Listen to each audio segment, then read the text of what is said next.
My name is Andy Davison, and I'm the author of Jaunt, which is, well, up until last year, it's a complete guide to the Tomorrow People.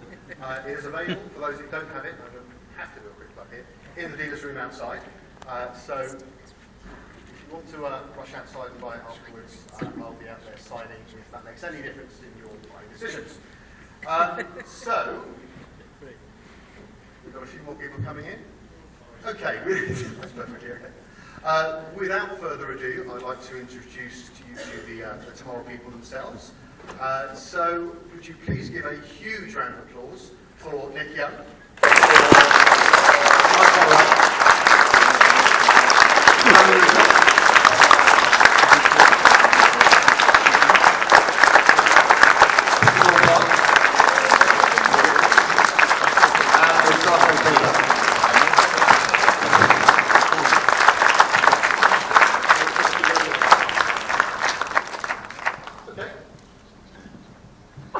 Hi guys.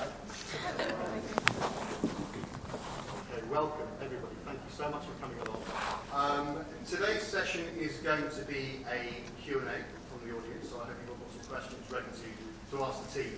But I'd like to start first of all by just doing a quick show of hands. So, the Tomorrow People, as you all know, is back on television again. E4's finally got round to showing it all to us in the UK, where it all started.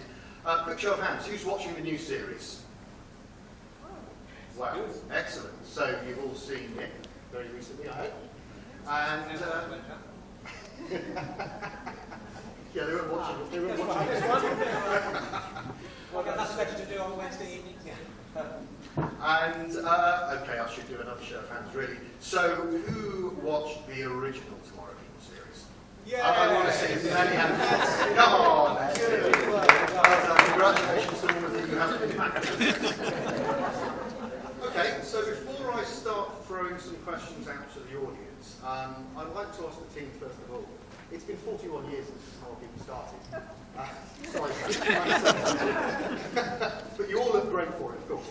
Now, 41 years later, did you have any inkling back in the 1970s that you'd still be here today talking about that wonderful show and, well, I mean, enjoying a whole new revival? Thank you very much. But it's proof of the popularity of the story and the whole concept of a show that can stand that test of time and that we can still be sitting here talking about the show. And now it's been reinvented by the Americans so brilliantly.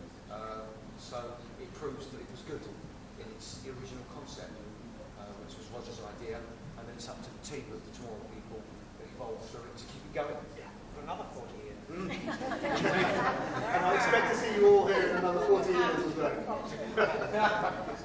We'll be here with our book badges. Sammy Peter Masako, any thoughts from you? I think it's just, it's no, I mean, when you watch it, I can understand it's so iconic in the 70s. The fashion, the colour, everything about it, it's all very 1970s. And I think that alone, it reminds everyone where they were when they were a kid. It doesn't necessarily have to be a very good programme, but it's where you were that time and you watch that episode and there's no video players, there's no Sky. Excuse me. We did have one, didn't we? It's only an hour long, that one. But yeah, no, I'm quite amazed. And we get paid. All right. Ding dong. Yes, it's a lovely thing to do, these Q&As. I can listen to me. Very good impression of Tim. Yes. No, it's lovely to do it, and it's great fun. It brings back a lot of memories for you guys and for us as well, when we all get together, which isn't that much. It's nice to see everyone. And last night in the hotel was Fake sincerity. Rather messy. Would you like to say something? I feel so privileged to be in this very iconic program, especially when I see US Tomorrow People. When I see the title, the Tomorrow People, I feel really touched and make me think, wow, you know, I was lucky enough to be in one in late 1970s. So I feel very honored. Thank you.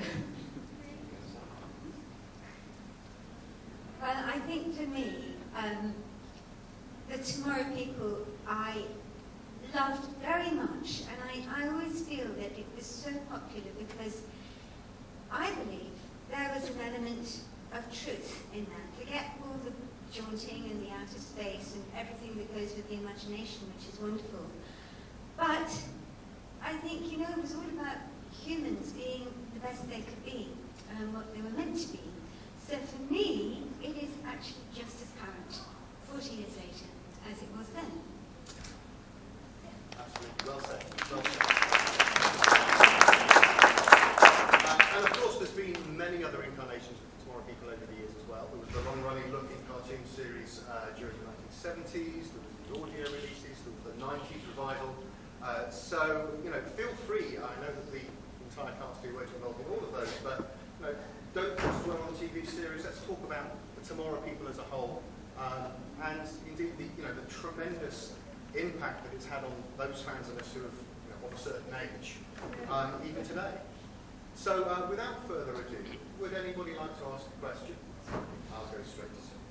What was all of you? That all the audios, how many episodes did? Which is your favourite? Well, that's very interesting because the DVD set, as people have identified this morning and this afternoon, has the running commentary going behind it, which I've never heard. But I've just learned today that evidently it's very funny. Is that true? Because I don't know. I've never heard it.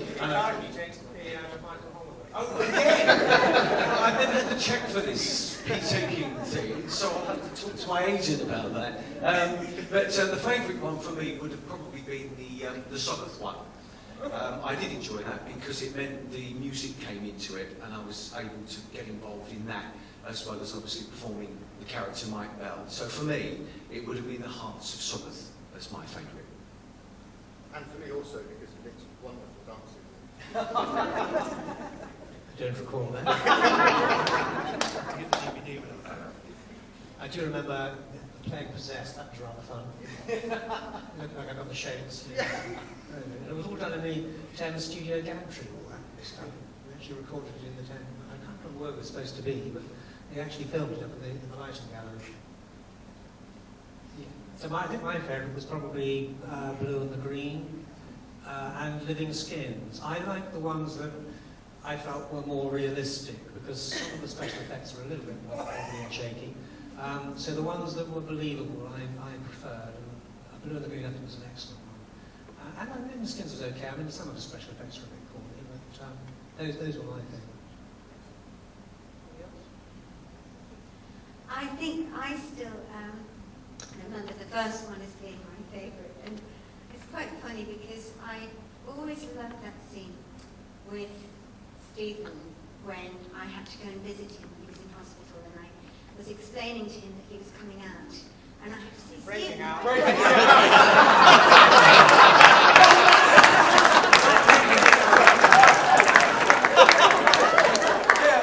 It's all on Facebook already. It's on. Stephen's coming out. Carry on. Because we were talking about that last night. Yeah, anyway, I had to say to Stephen, Stephen, I'm your friend. Do you remember? No, well, anyway, the thing is that I've been watching the new Tomorrow People, and I actually really like the way that Karen plays her part. She's very mature, she's very strong. She's, you know, she has her beliefs, but she's not hard. She's all these things. And, you know, she sort of, it's like, in our day, I'd say, John, they got Stephen, and go completely over the top. And she goes, John, they got Stephen. And, so anyway, these kind of things, I remember well, and I think, you know, that was just really my favourite little scene. Thank you so much. I'm so touched after all these years. My boyfriend is over there. Chris, tell Julie later. No, I agree with Nick, actually. It's definitely the blue and the green, because it was, the storyline was great fun. And it was the first time we did outside broadcast. It was filmed at Pauline's Park School. And we gave Pauline Quirk her first big break. And Pauline Quirk was in it.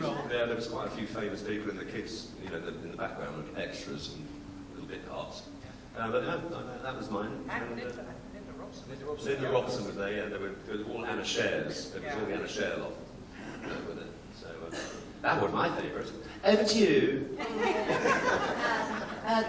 My favourite was, I think, naturally, I lost God because I've been introduced to be a Tomorrow People. When I joined the Tomorrow People, I was very new to this country, and I haven't really watched the television, not much. And of course, I didn't have opportunity to watch the Tomorrow People at all. So when I had a part, and then I remember I went to location before we started to rehearse, and I remember, because my English wasn't that great, even though it's still not great, unfortunately. I remember it was kind of a Hitler's last secret or something. I remember we went to location first, before we went to rehearsal room. I remember practicing my line, just my tongue just won't move quick enough. We're waiting for the weather to change for the location. And I remember I went to ladies' toilet, practicing my line, just my tongue just will not move quick enough. So I remember telephone box was there, and I was thinking, I'm just not able to do this. I was thinking, seriously, I thought, well, I'm going to ring home to say, that's it, I'm pack it in, coming home. But I'm glad I didn't, because it's such a lovely program, and you know, lovely fans, very loyal fans. I do owe you gratitude and thank you. And also, I worked with Mike and John, and I'd like to say thank you for putting up with me, you know, for so long. And I met Carol and Stephen first time today. It's lovely meeting you. But I feel really, somebody like me, to take a part of Tomorrow People, I feel so lucky and privileged and feel honored. And, you know, that's my, like to say to you.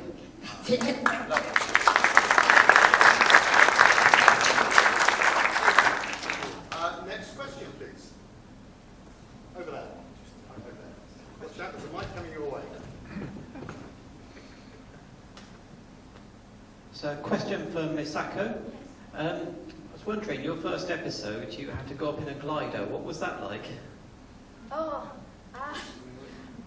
sorry. No, I actually don't like height.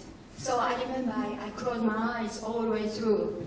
And then when I came down, I have to smile. I remember Mike was sitting on a kind of a pilot seat. And I remember you were comforting me, so not to worry. But I remember my face froze. But I have to smile. I remember that. But yeah, I'm frightened of height. That was my experience. And that was another one of my first locations for the television. Everything new to me. But I kept going. Thank you. And Mike, I believe that the gliding was your idea in the first place? Yeah, it's a really strange thing. I happened to be mentioning to Roger, we had lunch up in the canteen and we were talking about things and fantasies, and I just said, oh, gliding, wouldn't that be great? Just next thing, there's 4 episodes of the Tomorrow People, and we're up there gliding. So yeah, from the comment, a great idea evolved, and I think it was 4 episodes, I think, that encompassed. Was it 2? Yeah, which were really, really good. You know. So, Misako, you know who to blame. Any next question, please? Oh, right there in the front.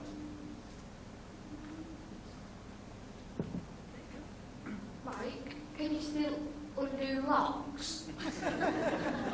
I wish I could.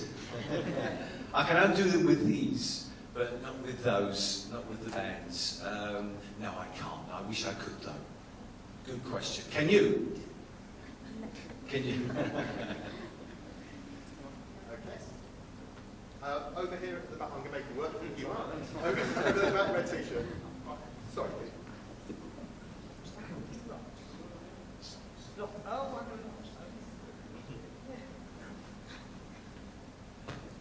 Nick, what did it feel like to be doing the Tomorrow People again after 40 years?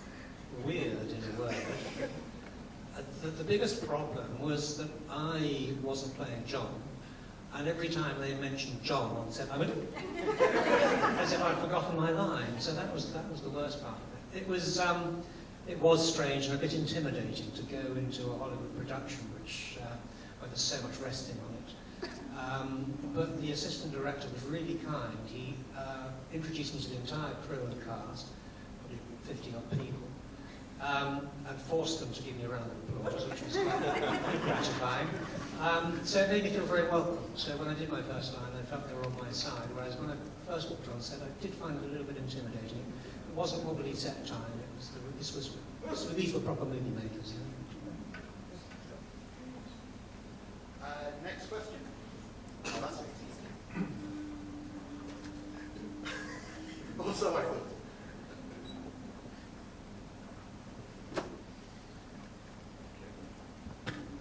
Question for Nick. Now that you've worked with two Stephen Jamesons, would you like to compare or contrast the different acting styles? I couldn't possibly. The acting was so superb from one of them and such rubbish from the other. How do you know which I'm talking about? So we just learned. You know what I'm talking about. As I've said to a lot of people who've asked me this question, in a way they're the same core program, but they're also completely different.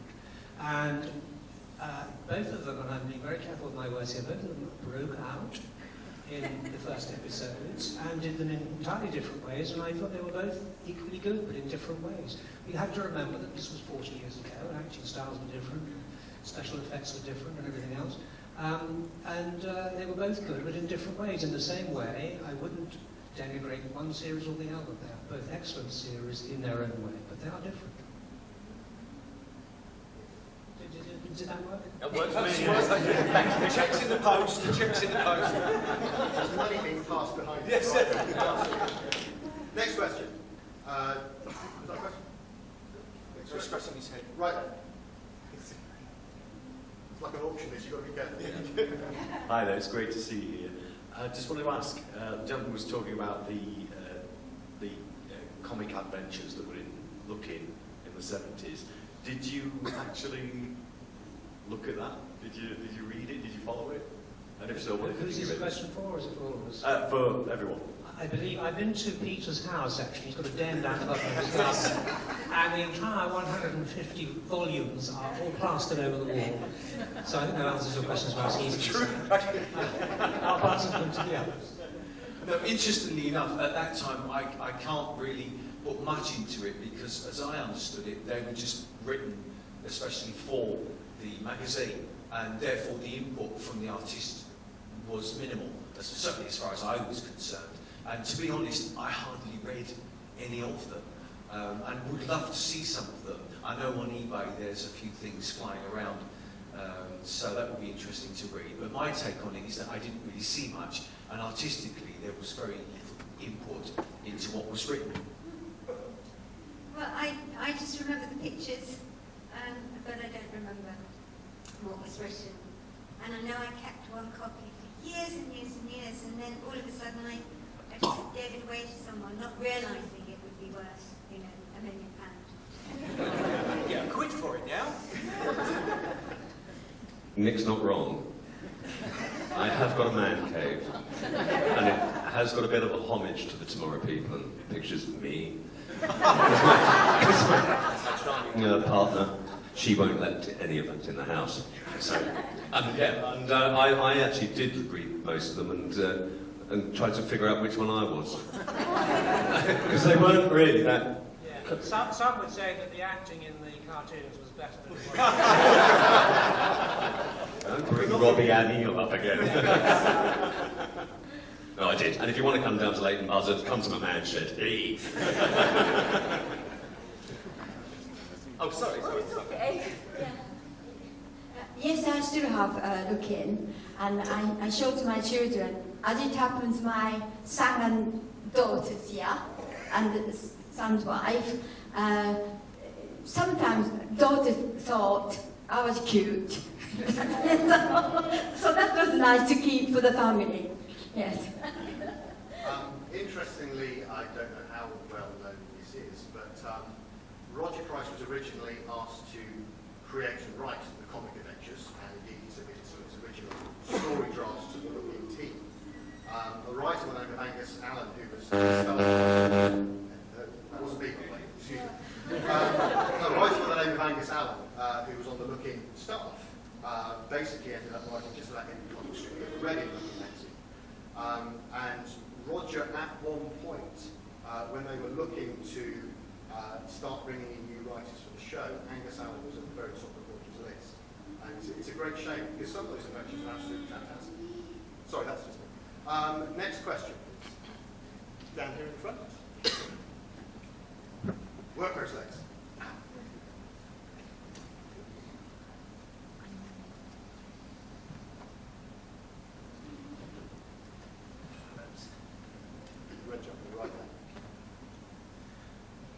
It's been a great pleasure meeting you all today. I mean, it's all been just so natural and fun, and it's been very real, I think, is the term, isn't it, I use. The question from the series itself to all of you is, what legacy do you think you've left behind now? A lot of series have taken bits out of Tomorrow People, but what legacy do you think the series has now given out to 2-3 generations?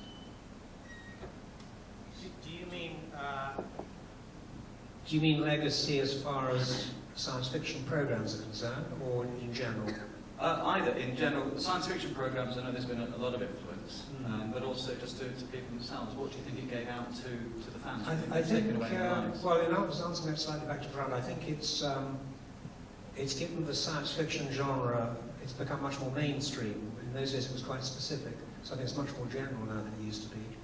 And in terms of individual morality, I think it was a highly moral program, and I think in that way I would like to think that it influenced the attitudes of the next 2 or 3 generations. That's what I would say about it, and that's the thing that I was probably proudest of. It's the first program really for children to introduce a multi-ethnic cast, which was also very encouraging. But everything we did was for the public good, if you like, and the very fact that we couldn't kill is carried on into the new series, even though it's a much more violent and darker program. So I think in many respects, I mean, a lot of people have said to me that it empowered them as well, because a lot of people watched the program, they were bullied at school, or they felt somebody didn't fit in or whatever, and we taught them that everybody has the potential to be what they want to be, and I think that message has carried on, and in a way has carried on into the new series. Yeah, I mean, really, Nick's touched on most of the points that the Tomorrow People was all about, but we were discussing with certain members of the public this morning, or I was, about the elements of the truth, because obviously way back then, there was only 3 television stations, of which one, BBC 2, didn't come on until late in the afternoon. So it had to be about the writing the stories and creating real situations, because the special effects weren't there. The proof of the legacy of the Tomorrow People is that in the new one, which has got all the big money and all the big spending, the special effects haven't taken over, the stories are very strong, the characters are very strong, and therefore the legacy is that the truth will out, for me anyway. Proper stories, proper people, and real situations. Yeah. Again, like Nick and Mike, I don't want to sort of fall into deep water here, because I don't really know enough about what I'm just about to speak about, but what? In common with all of us. Well, it's the same as a politician, so you're okay. I have heard it said that we only use 1/10 of our brain. So it makes me think, you know, what are the other 9/10? And I think clairvoyance is one. Telepathy is another. Healing is another. So I can't go through all the other 6 or whatever they are. But again, this is partly to do with why I felt that particular series did have an element of truth in it. It was never really said from a kind of, it wasn't really talked about in that way. But somewhere, I feel, in each person, they knew it was possible. And I still think it's possible. It just depends how many layers we can get rid of. So, again, one day we might all, or there might be real tomorrow people in this world, who knows. But also, I'd like to ask Philip, yes, perhaps when Peter and Masako have spoken, if they want to, I'd like to ask you what legacy you feel that the tomorrow people might have left, but I'll just... You're right, Sammy. It's just, there's no tomorrow people, you know that, don't you? No, I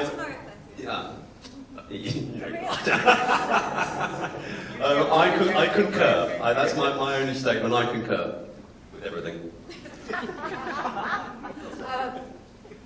Personally, I think I was only taking a small part of tomorrow people's life, but I think its legacy is for your childhood, growing up, television memories. That's what I feel for all of you. And just to pick up, there's nothing like being set up with a big stand. I mean, from my side, I agree with obviously what's been said now. I mean, from my side, I think that the Tomorrow People showed very much, it's always good, very bad. I love the elements about no killing, but to me it's about what's inside you, and it gave people hope that you may not have superpowers, but actually there's a lot more in you than you realise you have. And where people previously were put into compartments, Tomorrow People just made everyone the same. And to me it said, inside of you there's an awful lot more that you can do to take control, there's an awful lot more that you can do to fight back. But without going over the top with aggression and things, it's about really just empowering yourselves, believing in yourselves, and just saying, look, we're all human beings, there's a lot more in you that you can do to take back your life and to make things even. For me, that's one of the biggest legacies, because it was really the first TV programme to do that. Because everything else before It's nice to hear involved science and goodness. Effectively that way. It's lovely. Thank you very much. Next question. Oh, right down here.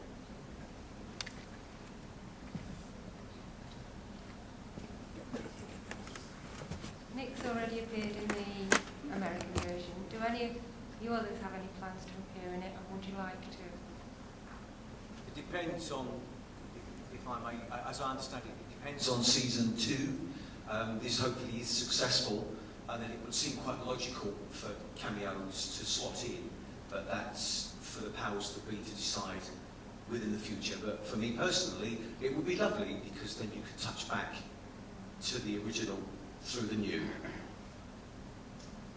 I'd love to be in the programme. Yeah, you I think the most insulting thing that was said to me, or rather I read somewhere, somebody said, well, I saw Nicholas Sherman, I hardly recognised him. Well, I suppose it is 40 years ago. Well, I'm sorry, darling, but I'm a character actor. And if I played Aldous Crick as a handsome 20-year-old, I don't think I'd have got away with it, on a number of different levels. Yes, I'd love to be in it, of course, definitely. Something like Cara's great-great-great-great-grandmother. No. Not a chance. Because, What about as Chief Elect? No, sorry, I found out they film it in Vancouver. Not a chance. Hollywood or nothing. No, of course I would. I'd bite their arm off. I think for me, maybe just a dream, I think, if anything happened like that. Yeah, just a dream, I think. Thank you. And it's worth pointing out, everybody, that all of the producers and the writers and the casting director for the Tomorrow People are all on Twitter. If you follow @TPJorts, which is my address for the book, all of them are following me. So feel free to pressure them into getting these people into the show next time round.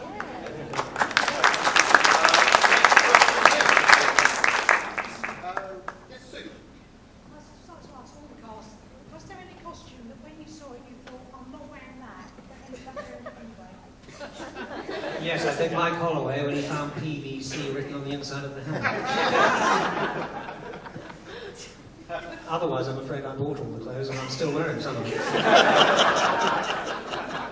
Well, that's a very leading question because I've only just worked out. I seem to have spent a lot of my time on MIDI-Pro tables with underpants on.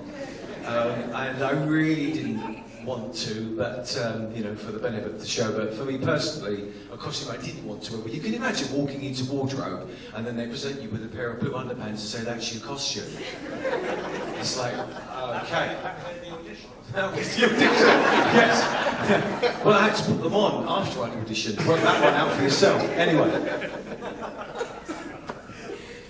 Fortunately, I didn't have to do that. But I think I used to like the look of that space costume that I had to wear, but I really didn't like wearing it. It was just hot, uncomfortable, and I was really glad to get it on, basically. Take your coming out, get it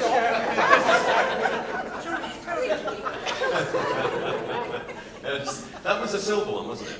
That was the like the latex, and then when in the second series, I think it went to like fabric, wasn't it? They custom made them for you. Yeah. They gave us fabric and left you in rubber. Jing Jong. No, the one that I liked didn't really feel comfortable with the Doomsday Men when I had to wear the kilt. And Roger Price. I was in the dormitory and Simon Gipps Kent, or William Ralph, no, Simon Gipps Kent. And he said, oh, are you wearing anything underneath? And you could hear the camera headsets, the cans. All you heard was this voice like, tell him to take his underpants off for real. I just pretend to take them off, and yeah, that was quite, that was really quite weird. I thought that was the after-show party. But I had to put 2 sets of underpants on for that scene, so I refused. I was a young boy. So yes, that was the Doomsday one with Kill. I agree with Mike. The same episode, the same scene. We have to wear a swimming costume. I felt to be uncomfortable. Yes. I've got one more comment, actually. Because Andy here made some snide remark about the dressing gown. And so I emailed him and I said, here is said dressing gown on John 40 years later. And you're nodding as if you've seen the picture, have you? Jackie? Have you seen the picture? You swine. By the way, I should add that there wasn't evidence of anything else other than the dressing gown either in that picture. Yeah. As well preserved as I am. It's been hanging in the wardrobe, unlike me. Unlike Peter in the closet. Next question, please. We have one right there. Other end. Well, it was working. It's working now. Question for Peter and Mike. I'm sure you're both bosom buddies these days, but what, Peter, was your reaction when Mike first strolled onto the set? What do you remember about him? I remember it was a dark day. A talented, good-looking young man. You could play drums. Me off in my prime. No, it was fine. I just knew the writing was on the wall a bit. My character was growing up quite fast because I was 14 when I started it. So by the time I was 16, I think, when Mike joined, I think it was something like that. I was growing up quite a lot, and there was I think we did 24 episodes together. And I was going more and more in the background. But there was no animosity about it, because it was just one of those things. Yes, I knew something was afoot. But no, it's that in life, you get knockbacks. Put that tripwire up. Well, we did sabotage a bit with dangling on a Kirby wire sign. Well, my take on it is that I still don't know, and it's funny you brought that up, because there was one lunch break when we were doing the Kirby wires to do the space scenes. And yes, I was left hanging up there for quite some time. And what people don't know is actually they're really uncomfortable to wear, especially when you're not used to it. But my take on that was that I felt uncomfortable, but obviously I was 12 going on 13 when I joined the show. So at that age, there's no perception of deviousness or whatever. And genuinely, Peter and I didn't cross swords. We just were on set. We were quite good friends, and it never became a pinch point. But I think that was because of the age. And I'd like to think it's because we were actually nice guys. And also perhaps Yes, not you'd like to think. Sorry. What did you say? Peter was a champion swordsman as a youth. Was he? Was he? Oh, yes. I didn't think there was anything sordid about you. No, as Sabre, was it under... You were a sabre rattler, weren't you? Yeah, sabre. I had no idea. School champion. All? Wow. In one from school. And how many others were doing it too? A great competition. Yeah. And Sabre's great, but just next question. Next question, please. We have one just over here. Right. Sorry about that. He's not fit for purpose, is he? Hello. For anyone who's stuck to the end of the Big Finish CDs, obviously there was this massive cliffhanger at the end, and I know that pretty much 4 of you were involved in those CDs, and Miss Arkwright maybe didn't get a chance to be involved because Stephen killed her. But so I'd like to know, what was that cliffhanger? Did you enjoy doing the CDs, and how does Masako feel about sitting next to her killer? You got killed, I killed you. I don't think she knew anything about it. With the same bar, with the same The reason it was a cliffhanger was that Jason Hay-Gallery, who had the rights from Fremantle to make them all, was suddenly told he couldn't make any more, and he was told that because apparently the German channel ProSieben and maybe one other, who turned out to be CW, was sniffing around to try and buy the rights to make a new visual series of the Tomorrow People, and they didn't want, Fremantle didn't want some sort of rival sound version, so it wasn't intended to be a cliffhanger. The intention was to carry on making them, but unfortunately the license was withdrawn after we'd done 20 CDs. I thoroughly enjoyed doing them. What was interesting for John, well, there were 2 things I would say about this, is that when we did the very first one, I said to Jason, why haven't you got any of the other Tomorrow People? And he said, oh, we're taking it in a different direction, we brought new Tomorrow People and so forth. And I said, well, you know, a lot of people are going to buy this CD, will want to see the original cast or hear them. And I said, the joy of it is that although some of us have fared very well over the years, those of us who haven't, when it's sound only, you know, you lot can buy the CDs and in your heads you can imagine us as young and handsome and vibrant and glamorous and these things. And it will work very well. So that was how it developed. But he did give John some very interesting storylines and made John a much more three-dimensional character than I was, and I played it in the original TV series.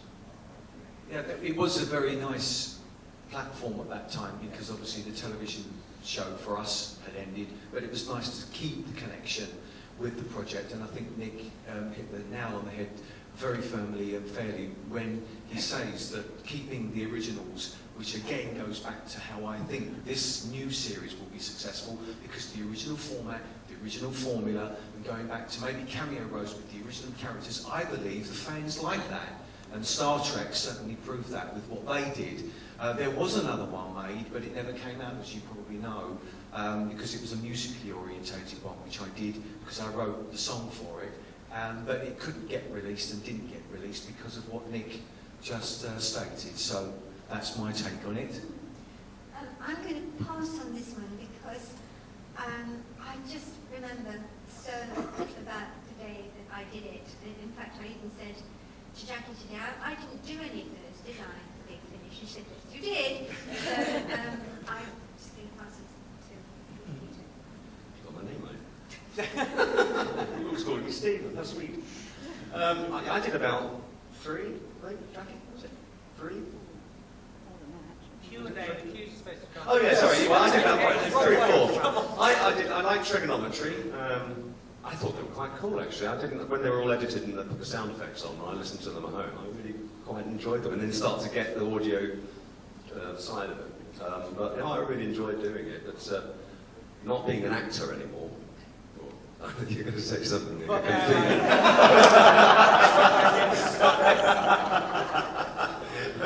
I did do one thing when I'm in lighting, as you probably know. I just finished a freelance job at Stratford at the NEC. At the NEC in Birmingham. And one of the actors came up to me and said, "What do you do?" And I said, I've just been working for the RAC doing windscreens at the NEC. And they went, "Oh, darling, that's marvellous." I went, "No, it's not the RSC, it's the RAC." I was doing a thing about windscreens, you know. But I really did enjoy it. It's quite a crack. I mean, Nick's been great, you know, when you're doing acting with him, he gives you tips. Like, open the door booth, gets you out. You? Audio. I'm sorry, I didn't mean to rude. Around this time, I didn't know not much about audio tape. Around this time, I had my own tomorrow people, I had 4 children. So I was very occupied with family life. So it isn't that I didn't care about tomorrow people. I'm very proud, but I was just busy with my family life. So please excuse me. It doesn't matter because I killed you. Yeah. We have time for just one more question. I think just over here.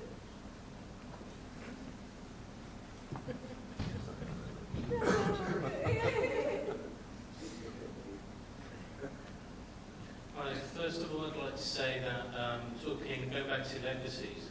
One thing for me as a child, I thought Tomorrow People was quite fresh in the sense of it. You know, it had a bunch of people from all different ethnic backgrounds and social backgrounds. You had the gypsy boy. You know, it was nice and fresh, and I think it was the first time to see people from all those sorts of backgrounds together in a children's program. So that for me was very important then. And now, what memories do you have of your fellow Tomorrow people that are not here today? The actors who played Kenny, Tyso, and Andrew. I think I have to answer on behalf of all of us when I say yes, it's Philip Gilbert. We have the fondest memories of. Uncle Phil, really, because that's what he was to us. He was a very good actor, but a tremendously warm human being, and gave us all the support throughout the programme. On so many levels, personal and professional, sadly missed. And I think we'd all like to pay tribute to Phil. I wouldn't even mind a round of applause.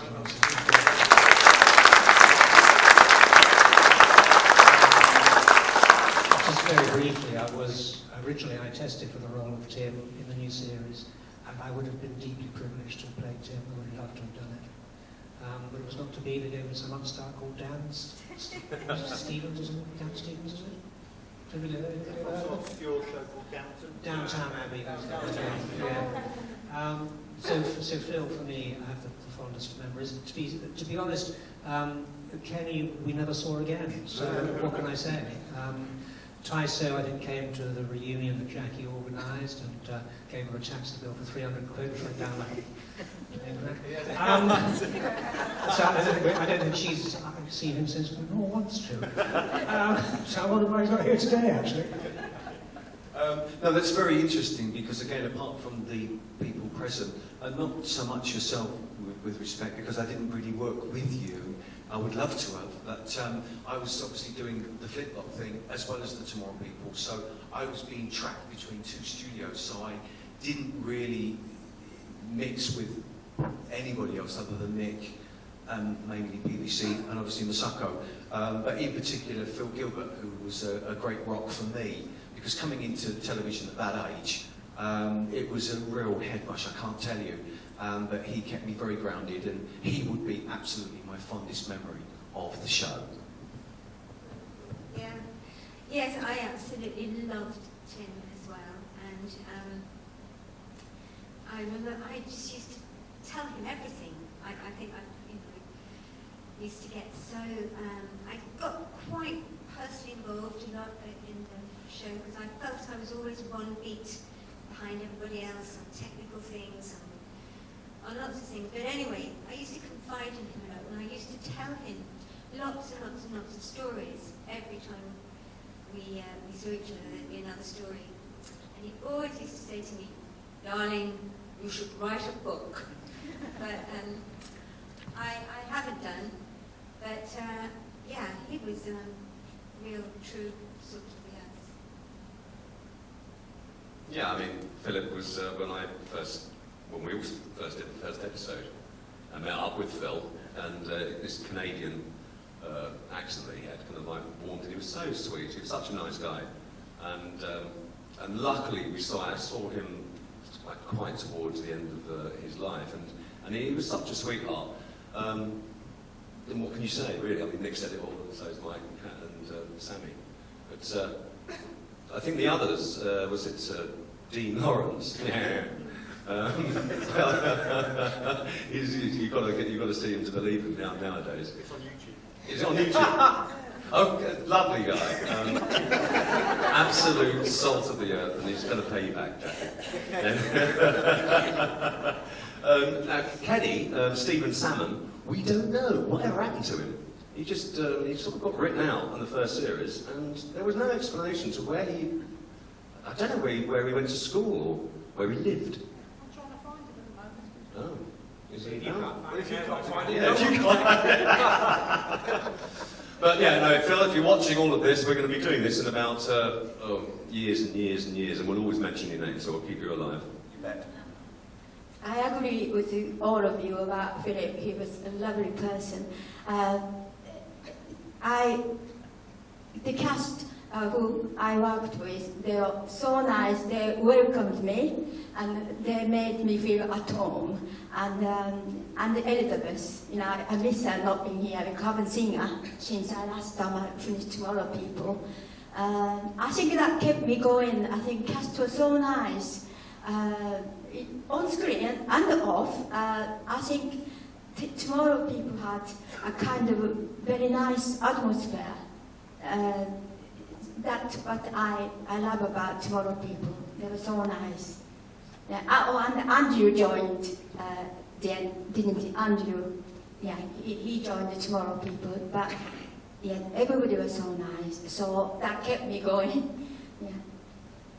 And of course, not forgetting the lovely Elizabeth Dare as well, who was with us today. I'm afraid we are out of time now. We're just about to run out. Jackie, a very quick point.